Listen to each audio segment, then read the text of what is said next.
할렐루야. 아멘. 첫 시간을 구별하여 기도의 자리로 나오신 여러분을 주님의 이름으로 환영하고 축복합니다. 여러분, 돈을 꿔본 적 있으시죠? 빚을 져본 적 있으시죠?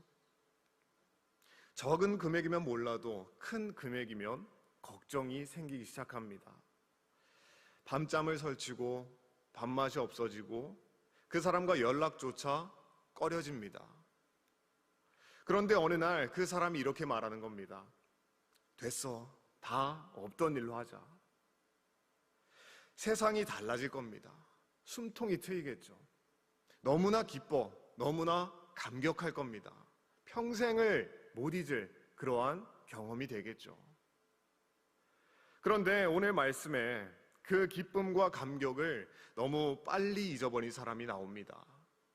오늘 말씀의 은혜를 통해 주님이 말씀하시는 참된 용서에 대해 우리가 함께 나눠보고자 합니다.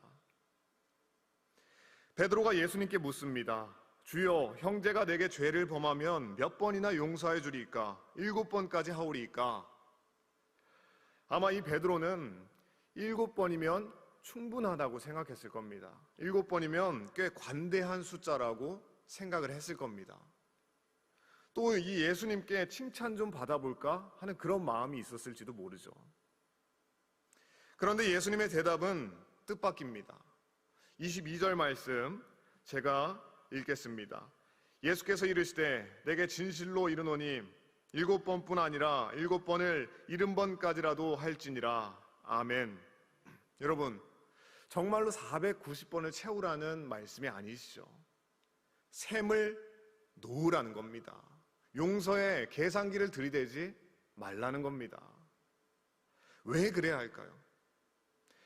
예수님이 바로 이어서 비유 한 가지를 들려주십니다. 한 종이 임금에게 10,000달란트를 빚졌습니다. 한 달란트가 노동자의 약 15년치 품삯입니다. 그럼 10,000달란트, 15만 년을 일해야 갚을 수 있는 돈이 되죠. 갚을 수 없다는 뜻입니다. 몸과 아내와 자식까지 팔아야 한다는 선고가 내려집니다. 그 종이 엎드려 빕니다.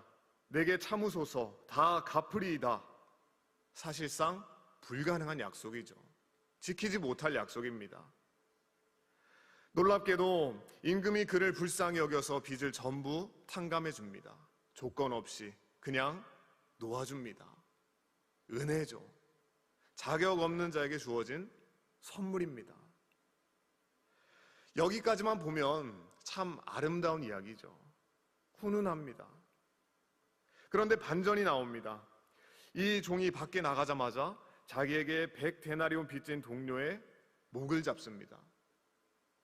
100데나리온, 석 달치 품삯 정도. 물론 적은 금액은 아니죠. 하지만 10,000달란트와 두고 보면 비교 자체가 불가합니다.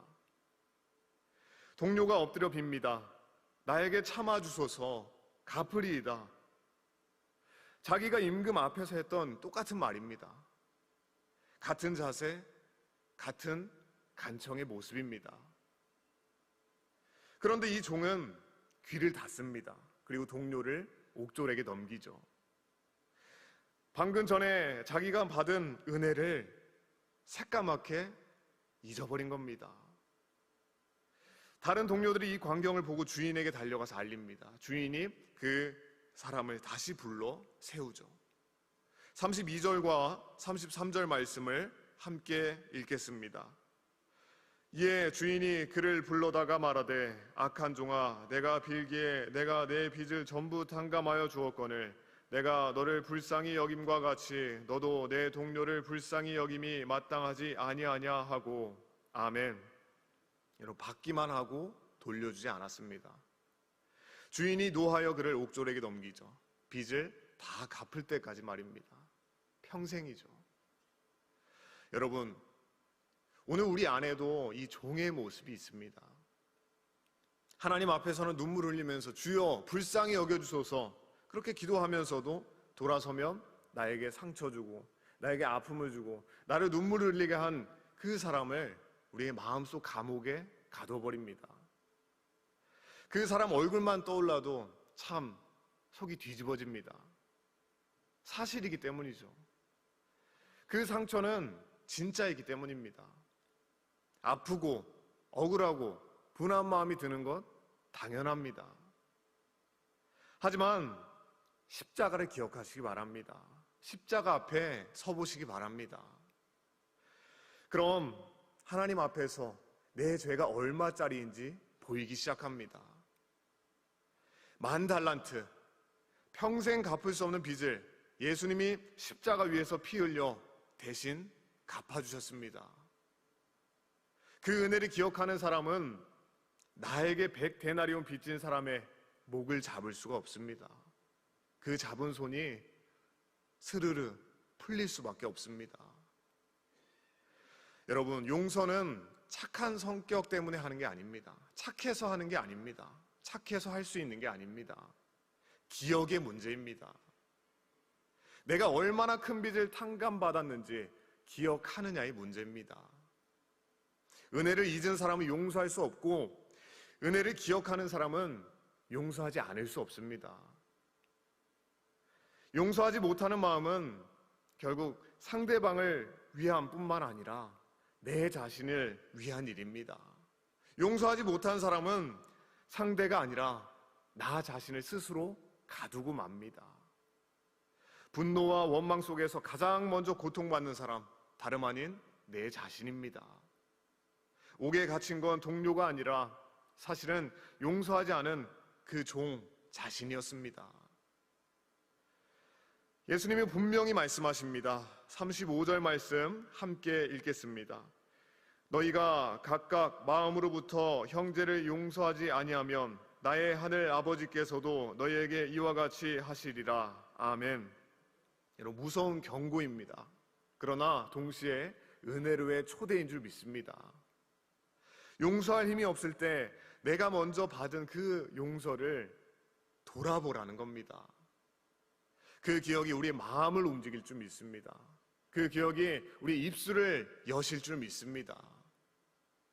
사랑하는 성도 여러분, 오늘 말씀 앞에, 오늘 우리에게 주시는 이 말씀 앞에 혹시 떠오르는 얼굴이 있으신가요? 용서할 수 없다고 단단히 잠가둔 그런 마음이 있지 않으신가요? 그 마음을 오늘 십자가 앞에 내려놔 보시기 바랍니다. 내 10,000달란트 탕감해 주신 그 놀라운 은혜 앞에 설 때 굳었던 마음에 금이 가기 시작할 줄 믿습니다.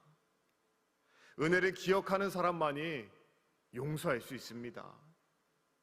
오늘 하루 그 놀라운 용서, 그 위대한 용서 안에서 주님 주시는 참된 자유와 만족과 평안을 누리며 살아가는 여러분 모두가 되시길 주님의 이름으로 간절히 축원합니다.